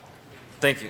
I'd like to address 4118, and I'm not sure if I can speak on the closed session item number 71 regarding You'd have to Stanley Miller case and the card beating for of the that. flashlight. It's actually been continued till Tuesday, but you may in general public comment address it today.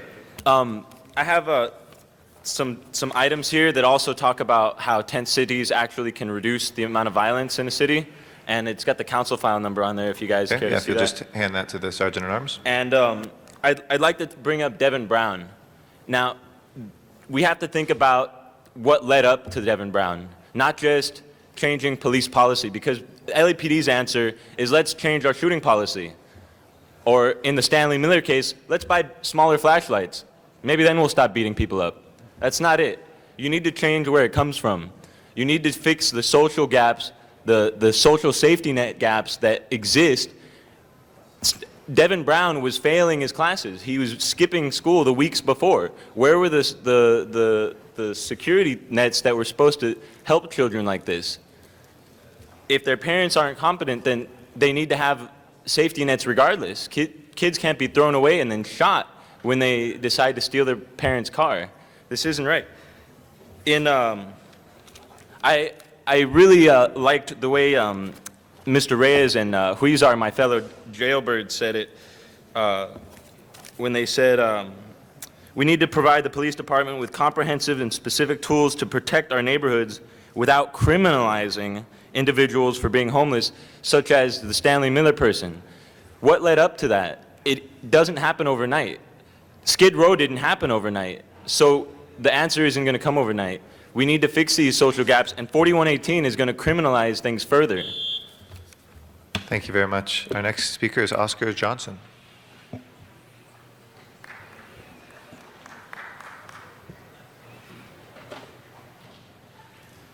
Good morning, Chairperson. Good morning. My name is Oscar Johnson. I'm like a concerned citizen for the homeless.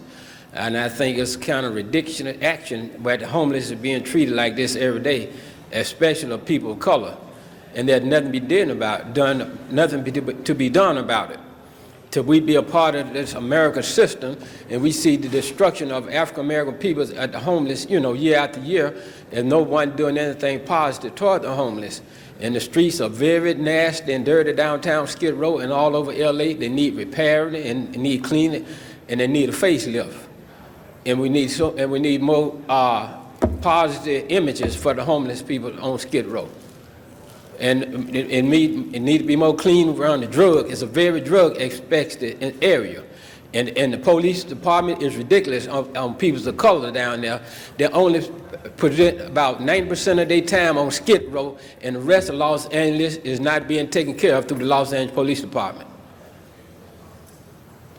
Thank you for your comments. That closes our general public comment. If we can go back to the agenda. And our first item, I believe, is number 7. Is that right? Yeah, item 7 was called special for a card from the public, and Mr. Zine had questions on that. Okay. We'll take Mr. Dowd, number 7.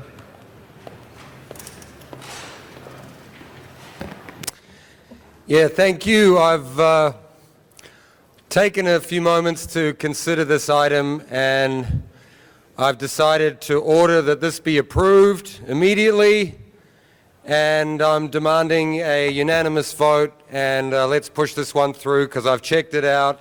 It's the Velada Supermarket, 13715 West Van Owen, Dennis Zine's district. I'm all in favor of it. I'm sure he's done the homework, and I'm just asking for the unanimous vote. Let's push this through right now. Thank you. Mr. Zine, would you like to, Mr. Zine? You had some questions on number 7?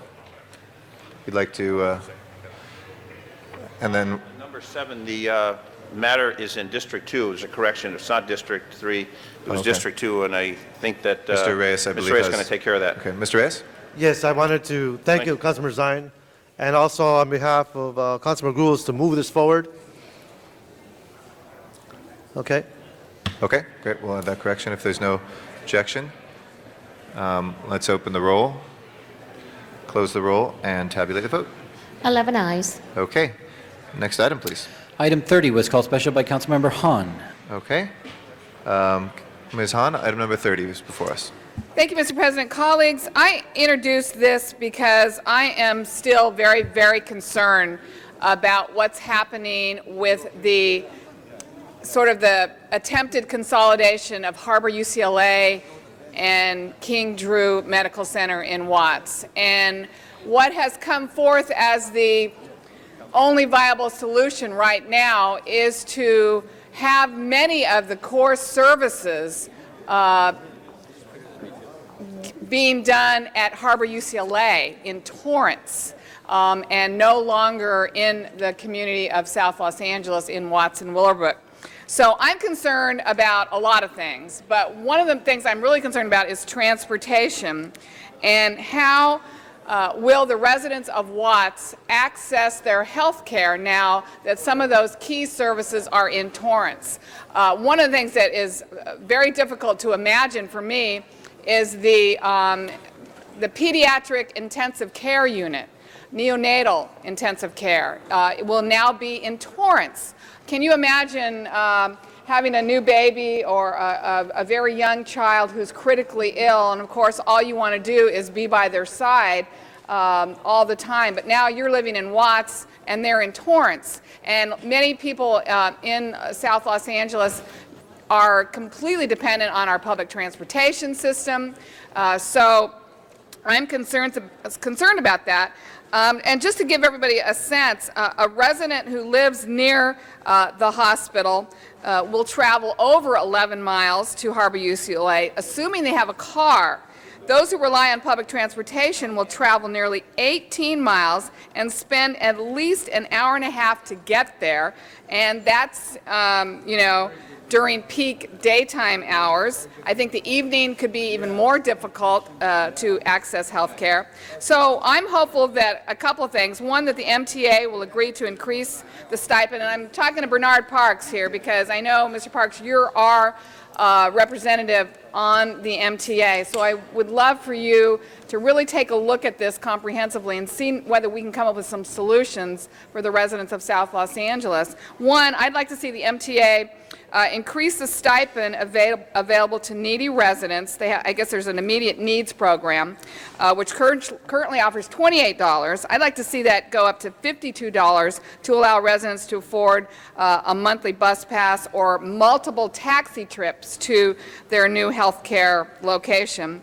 I also would love for the MT to take a look at, maybe, is this an opportunity to look at bus routes again? Maybe there's an opportunity for a designated bus route to be looked at between South Los Angeles and Torrance. I just think this presents a very critical need, and I think we could solve some of these if we are creative in terms of our transportation solutions.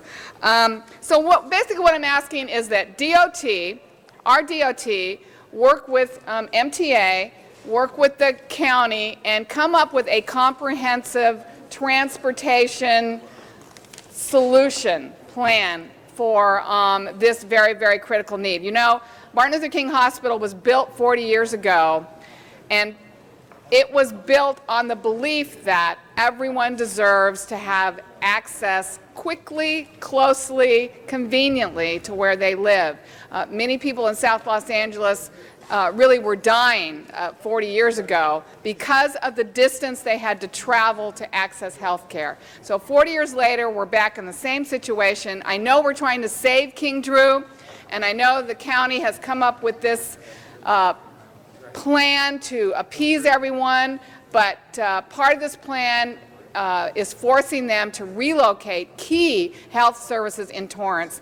And Councilmember Parks, I think your role on the MTA looking at this could be really a lifesaver to the residents, particularly the residents in Watts. And I just want us to all get to the table on this one. Let's look at it and see if we can come up with a comprehensive plan to get people access to their health care.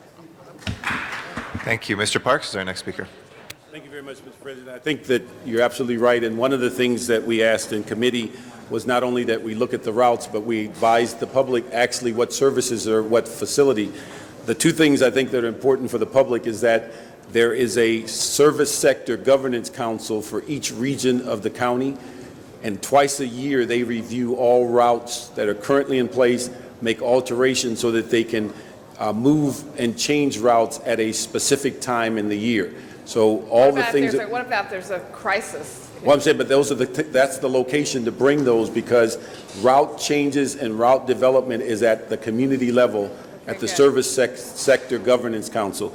The other issue on fares, right now the MTA, which is to me amazing, runs their system on about a 75% subsidy factor. So we're only getting about 25% return from ridership as they pay their way, and on the monthly bus fares, it runs about 12 cents per ride.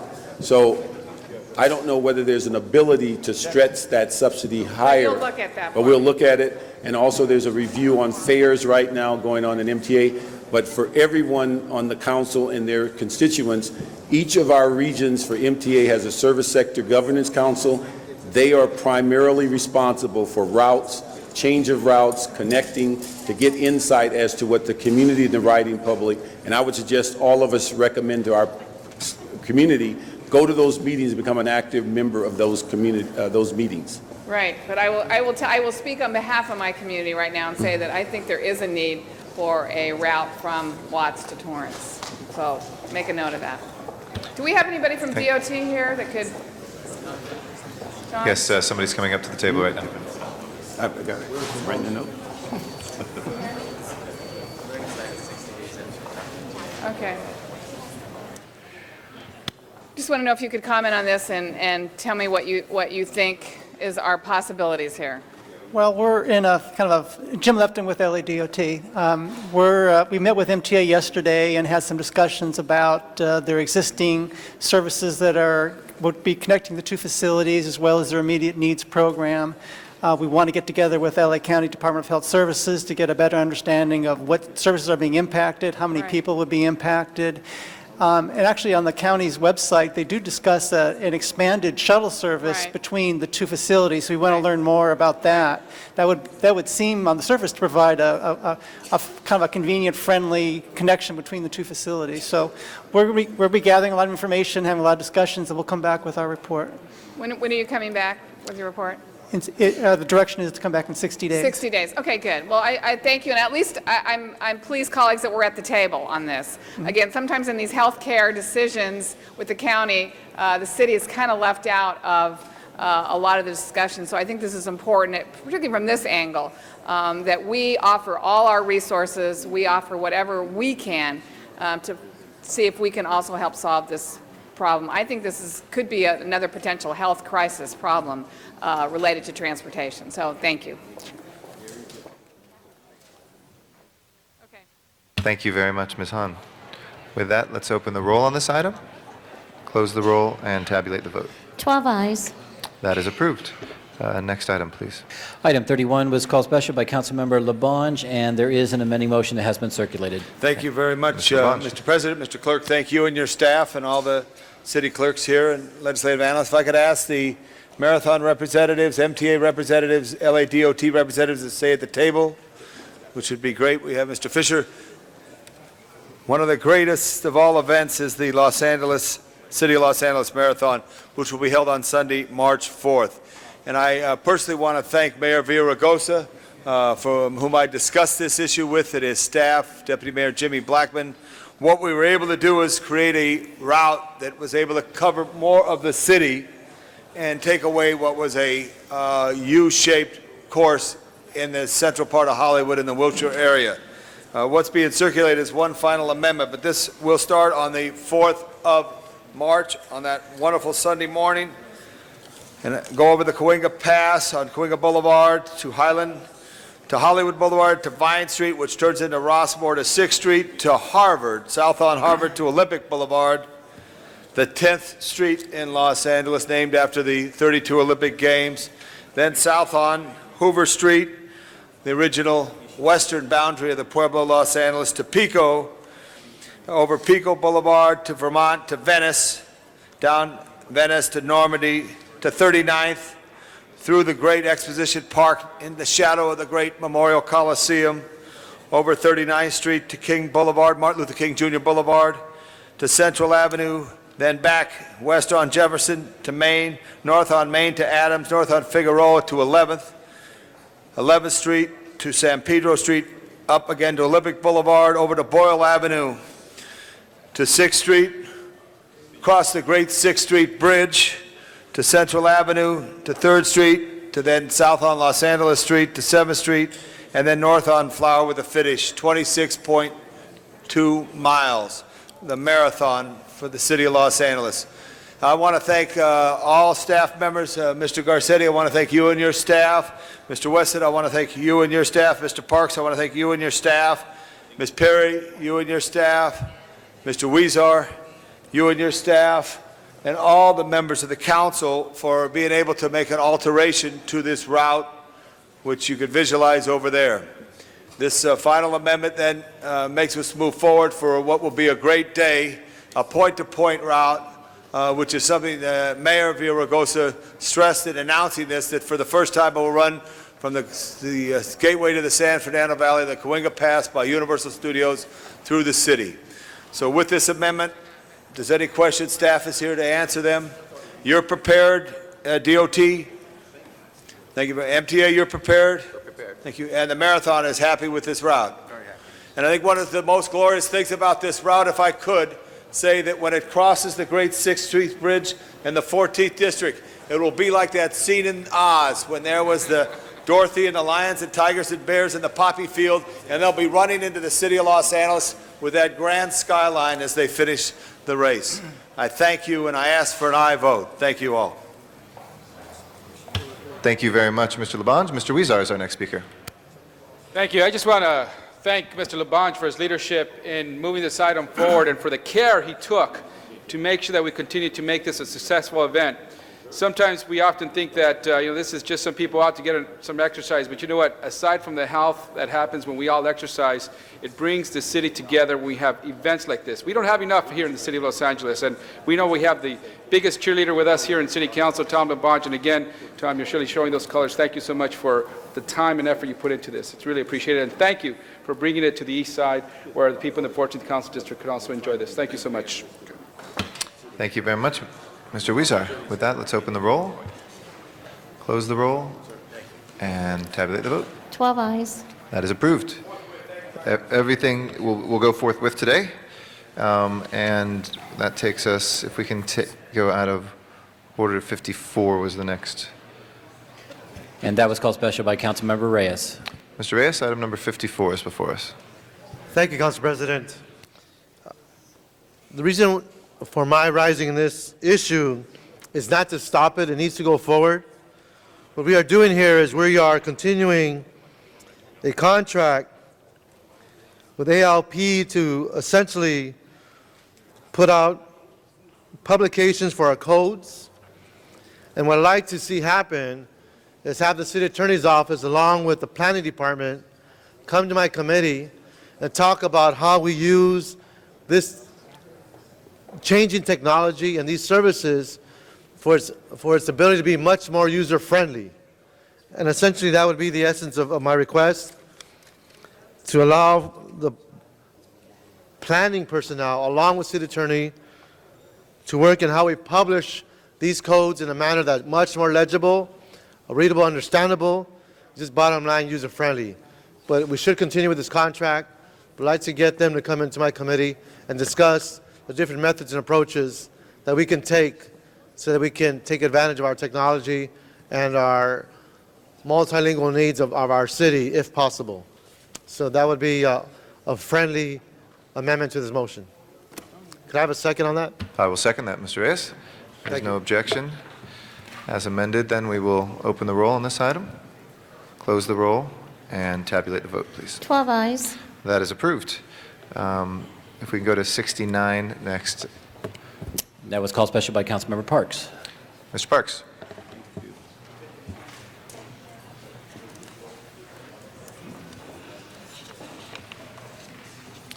Item 69 is the reward offer. Thank you, Mr. President. I would just like to advise the public that there is a renewal of the $50,000 reward leading to the arrest of anyone involved in the homicide in which the victim, Marvin Powell, was shot to death while riding his bicycle in the area of West 48th Street and South Budlong by an unknown suspect. This incident was initially brought forth on the reward. It is now expired, and we're asking that this February 5th, 2006 event be reestablished as a reward for this crime, and also that anyone that's aware of any of the circumstances on this crime call Southwest Homicide at 213-485-2710. And so that's an issue in which a very unfortunate young person in the community is a victim of a homicide, and we're just going to put whatever effort we can to assist LAPD in locating the suspects. Thank you, Mr. Parks. If we can open the roll then, as amended, close the roll, and tabulate the vote. 12 ayes. That is approved. If we can take items 53, 59, and, let's do the special meeting. Sorry, why don't we do that real quick? Let's go ahead and recess this. We'll go to the special meeting. If you can call the roll, Mr. Clerk. Cardenas, Gruel, Hahn, Weezer, Labange, Padilla, Parks, Berry, Reyes, Rosendahl, Smith, Weiss, Westenzine, Garcetti. 12 members present and a quorum, Mr. President. Okay. Item 68, anybody wishing to call that special? If not, let's open the roll on the item. Mr. President, actually, a motion is required. There is a CLA report that was circulated. All right. And that came out of which committee? Second. Is that, okay. All right, I will move that safe passages motion forward. Mr. Zine will second. Let's go ahead and open the roll, close the roll, and tabulate the vote. 12 eyes. Thank you. That is approved. Go back to the regular meeting. I'd like to ask Matt Dowd to come forward on items 53, 59, and 70. And believe we have, how many minutes left? Is it 4 minutes, Mr. City Attorney, or was it 5 minutes? Okay, if we can set the clock 5 minutes, please. Go ahead. Yeah, thank you. Item 53, I'll address that first. The re-exemption of an Assistant Inspector General position in the LAPD. I talked about it yesterday at the Police Commission. We're paying the rent, they've got a nice building, we need the Inspector General and all the staff to get onto these cases, especially downtown, Skid Row, property confiscation, civil right violations. Inspector General Andre Barat, I think he's getting behind, and the backlog of cases is not good for the city. We're going to end up with a whole lot of lawsuits getting filed.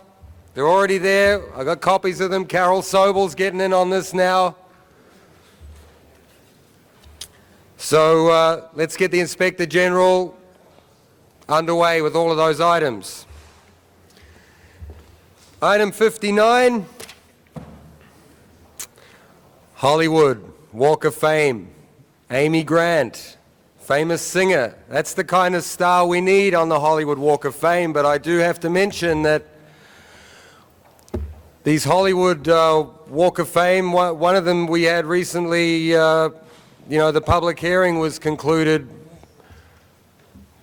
before all the testimony was heard. So we need the Bruce Willis star of Hollywood fame shut down until we reopen the public hearing. We might have to go up there and shut that down and put that up on YouTube. LA City Hall, another one of the violations of the Brown Act. Can you please keep to the 3 items? Okay, thank you, Mr. President. Look, I have 3 items here. We're going to item 70. I'm sorry, I was actually informed by the city attorney we had public comment on that yesterday. So the cards for 70, we won't be taking public comment unless somebody moves that today. Okay? You spoke on it yesterday. On 70? Yeah, so on that case, okay? Okay, what about my other one, the 72? You just have, no, that was already, that we opened and closed the public hearing on that. You have 53 and 59 if you'd like to say anything else. Okay, yeah, I would. And it's not 5 minutes, we'll have just 4 because it's 2 for each. Right. Okay, well, the biggest issue is this Inspector General issue in Los Angeles right now. We're spending $500 million plus interest because we're taking out a huge bond, a negotiated bond, to build this new police facility. So where's the money we're spending on other development in the city that have equal priority? I'm sorry, sir, this is about a position Inspector General doesn't. Right, the Inspector General is responsible for following up on complaints within the LAPD.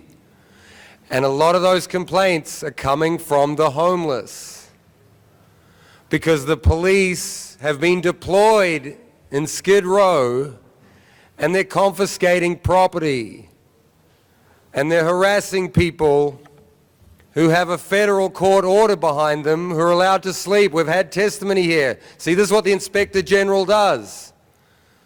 So it's all tied in. You know, we're taking care of the Inspector General's department with the rent on a real nice building, but we're not taking care of the people who are filing the complaints to the Inspector General. I keep seeing them in here, and I don't want to see them in here anymore. Thank you, sir. That's the end of your time. And Mr. Hunt, on those 2 items, you have 4 minutes as well, 53 and 59. Well. Test 1, 2, 3. I know that's on the record. The Inspector General's office, and the reason why I'm speaking on this is like Matt Dowd said, that they investigate all the complaints that bring about ratinism and what he's capable of doing.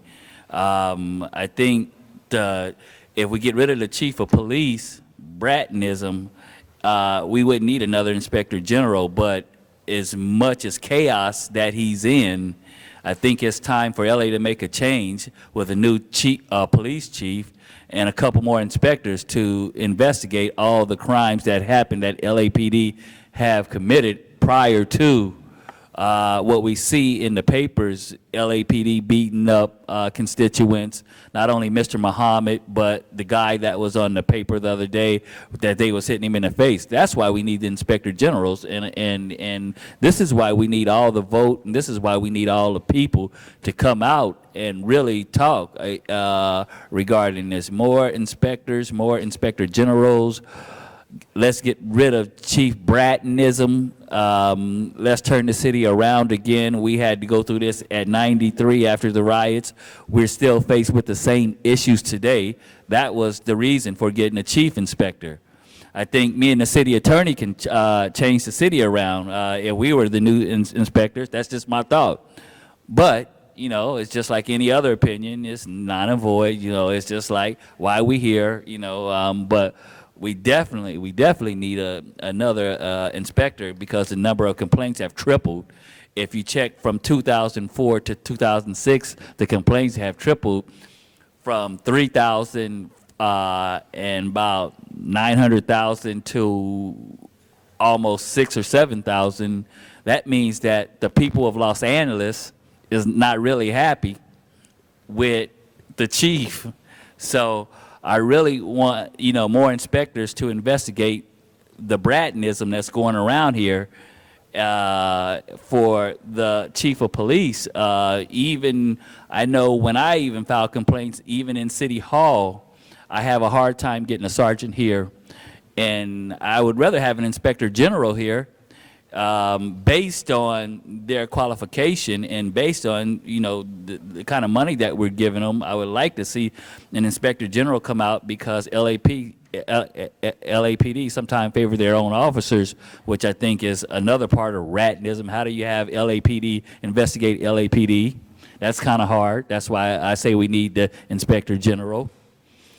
But furthermore, it's really just time for LA to make a change. It's time for City Council to get another inspector general, and it's time for City Council to get another police chief. I'm what America looks like as we see it today. I am America. I am what LA looks like. LA is me. I am LA. We need a new chief police. Sir, if you could He appears to please, be unduly repetitive. Yeah, please let us. If there's anything new you have to say, please give it to us at this time. But it was 2 minutes for each item. The Hollywood sir. Walk of Fame. Let's Yes. put the Outlaws on there, baby. Yeah! All right, thank you very much, Mr. I Hunt. love you guys. Happy Thanksgiving. That closes and our much public love comment to on you, those. Mr. Garcetti. Thank you, sir. That closes our public comments for today on those items. If we can please open the roll on those two items. Close the roll and tabulate the vote. 10 ayes. Those are approved. We have two closed session items left, is that correct? That would leave closed session items 70 and 72. Okay. In accordance with California state law, we will now go into executive session in order to consider legal matters before the council, and we will come out of closed session and open session and announce any actions that we have taken pursuant to council rules. Thank you, and we'll see you shortly. California, gracias.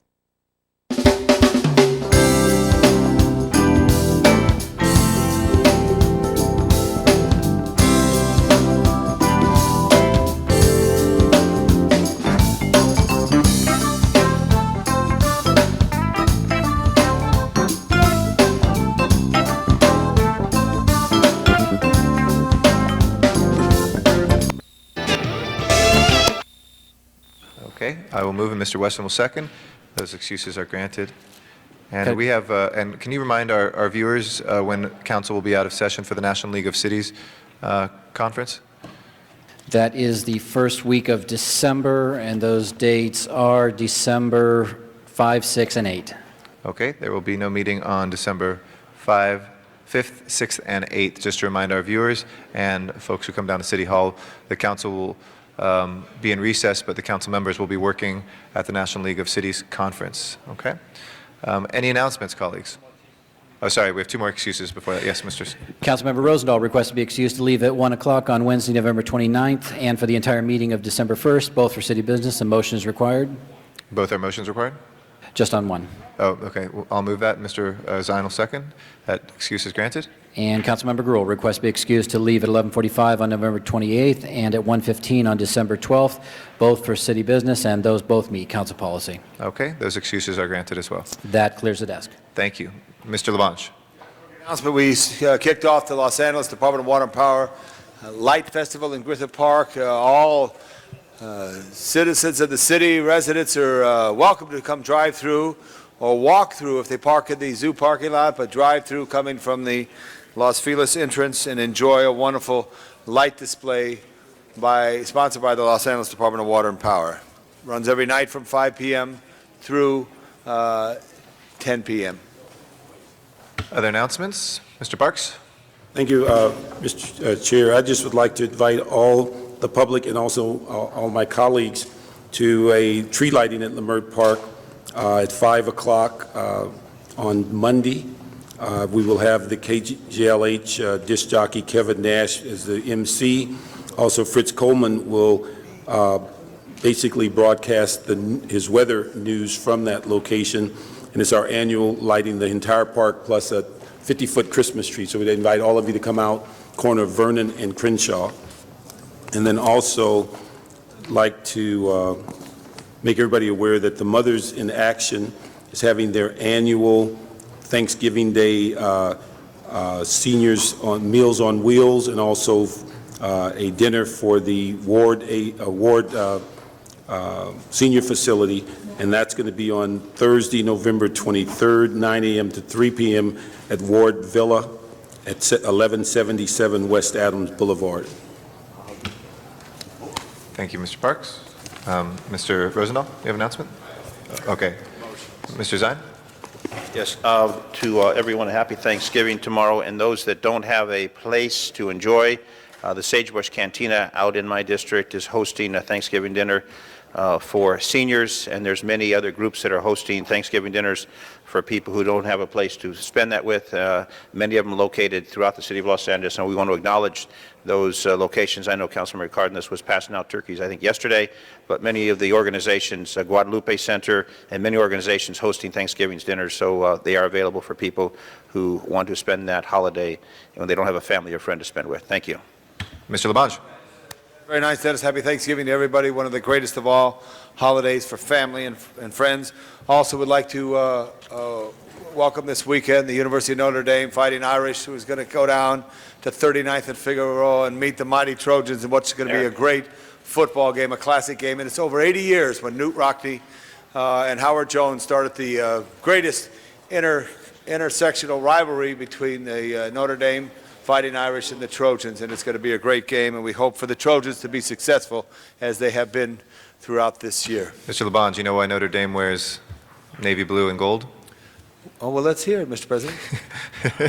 Because they inherited old Navy uniforms. That's how they started their football team. Very good, very good. That's the Irish. We take hand-me-downs. Exactly. Very proud. Mr. Zine? And the reindeer, the antlers that I received yesterday at the Griffith Park holiday lighting, it reminds me that there's a very special parade this Sunday, and many of us will be there, and I think that council members Garcia and Labange should invite the public to come out to that special parade. It's your district, isn't it?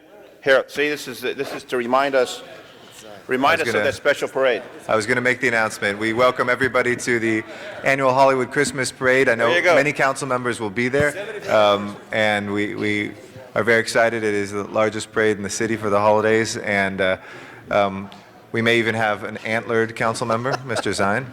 But we look forward. We have a great Grand Marshal, actually two Grand Marshals. We have George Lopez as the Grand Marshal, and we have a special Grand Marshal as well in Regis Philbin, who will be there, and many great stars. Please do not pan the camera to Mr. Zine. Okay, go ahead. Channel 35. We need to show this. We need to show this. And Rudolph, Eric, if we get the camera on the Rudolph the Red-Nosed Reindeer. Thank you for the wide shot. Oh, all right. Don't forget Rudolph. Yes, Mr. Padilla. I'd like to thank the voters of Los Angeles for approving Measure R. Yes, Mr. Cardenas. Is it considered hazing when a person does it to themselves? That's self-induced hazing. I think that's exempt. All right. Thank you. And one last announcement. I wanted to wish our own colleague, Councilmember Greg Smith, a very happy birthday. The 26th is his birthday. So this Sunday at the Christmas parade, we'll be celebrating along with him. So with that, any other announcements, colleagues? Okay. Please stand for adjourning motions.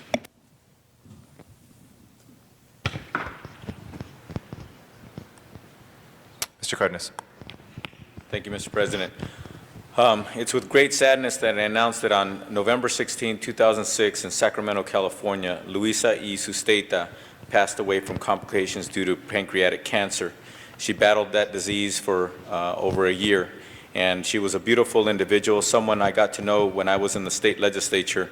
And she would tell me stories about growing up picking tomatoes and not understanding how the world affected her until she worked in the state capitol as a young woman and just fell in love with the idea that she could actually work for justice out of the state capitol. She eventually started her own business, and she mainly concentrated on working toward vigorously as an advocate for tribal people and tribal rights for 14 years. She had a strong personality, and yet she had a very big heart. She'll be greatly missed by all who knew her, and she touched many, many lives. She's going to be missed by many of us, including her brothers and sisters, nieces and nephews who reside in Sacramento, California. And for any contact information, you can contact Christina Aguilera from my office at 213-473-7006 in case you're interested in any services or if you'd like to make a donation to any of the causes that Luisa believed in. Thank you very much. Thank you. Mr. LaBonge. Yeah, for Councilwoman. I'm sorry, Mr. Wesson on that one. Yes. I think I'm on this journey with you, Tony, but I had the pleasure to know her for quite a while myself, and she was feisty, and she delivered for the people that she worked for. I can remember at one point she was taking care of a niece who was at the age of 20-ish or 18, and she was really hard on her to make sure that this young lady would grow up the proper way. She will be missed, and I feel fortunate that I had a relationship with her. She was a special one. Thank you very much, Mr. Wesson. Make sure you're the seconder on that. Mr. LaBonge. Yeah, thank you. On behalf of Councilwoman Hahn, I ask we adjourn in memory of Bernita Williams, a 58-year resident of Wilmington in her district. She passed away at the age of 82 last Friday. Ms. Williams is the mother of one of our very own Public Works employees, Bernie Williams, who has been working with the city for over 8 years. She will have her services this Friday at the Green Hills Chapel in Rancho Palos Verdes at 1 p.m. on the 24th of November. I ask we adjourn in memory of Bernita Williams. Additionally, members, I ask we adjourn in memory of Robert Altman, that very classic director who brought so much to the big screen in such a very special and unique way. He lived to be 81 years old. His most famous movie, I believe, was MASH, along with many, many others, including Nashville. Robert Altman passed at the age of 81. And Shortcuts, which was filmed in Griffith Park, in the 4th District. Mr. Padilla. Oh, sorry, Mr. Parks. Thank you, Mr. Chair. I'd ask that we adjourn in memory of Ruth Brown, who was a pivotal rhythm and blues singer, was born in 1928 in Virginia. She pursued her dream in music and wrote her first hit in 1950 called Teardrops in My Eyes, which established her as an important figure in the R&B music. She later recorded for Atlantic Records in New York City, and her single debuted on the Billboard list of #1s, and she became known as Miss Rhythm. She remained in the R&B charts from 49 to 55 and had 16 top 10 blues records and 5 #1s. In 75, she went into acting and also performing on Broadway, where she received a Tony Award for her performance in Black and Blue and earned a Grammy for her album Blues on Broadway. In 87, she took up a public service area and began to work and fight for the royalties and rights of older musicians and created the Rhythm and Blues Foundation She was recipient of the Pioneer Award in '87 and later inducted in the Rock and Roll Hall of Fame in '93. Her burial and funeral arrangements are pending, and she will be buried in her hometown of Portsmouth, Virginia. Thank you very much. Mr. Rosendahl. Thank you, Mr. President, and you'll especially feel this. On November 20th, Robert F. Kennedy would have been 81 years old, and Jose Huizar and I and others, Herb Wesson, were groundbreaking for the K through 12 in memory of the late Robert F. Kennedy. Today, Mr. President, November 22nd, 1963, 43 years ago, our president, John F. Kennedy, was assassinated, and I just want us to remember, especially the Kennedy family, at this particular moment in this particular day. Also, Mr. President, Miha Ho Lat O Ta, a hero of the Burmese democracy movement, passed away unexpectedly on Friday, November 17th in Los Angeles. He leaves 4 brothers and 4 sisters and many friends. Colette was profiled in the Los Angeles Times on March 11, 1996. He supported Nobel Peace Laureate Aung San Suu Kyi, who remains under house arrest in Burma, even after meeting with the UN Special Rapporteur for Human Rights last week. He was ardently opposed to UNICAL's investment in Burma and supported the city's selective contracting policy. The reason we can put that in is George Wolfberg presented, he used to be a major citizen employee here, whose brother-in-law is married into that family. A memorial service will be held on noon, November 25th, at the Universal Funeral Home in Alhambra. Thank you. Thank you. I didn't realize a second on that, Mr. Wesson. Okay, on that one, I just want a second. I didn't realize he had passed away. I had worked with him in this council on the Burma sanctions, and was a great friend and somebody very admired in the entire Burmese community. So very saddened to hear that death. Thank you, Mr. Wesson. Yes, thank you, Mr. President and members. Today, I adjourn in the memory of a woman that I never had the opportunity to meet, and I will be so bold to ask each and every one of you to second this adjourning motion. We read in the newspaper about Dorothy Riddlespringer, who was a poll worker, supervisor for the past 14 years, and her family spoke of how she loved this job, that she loved the American system and the rights of all of us to vote. And she passed away on Election Day after working a 15-hour shift, again, what she had done for the past 14 years.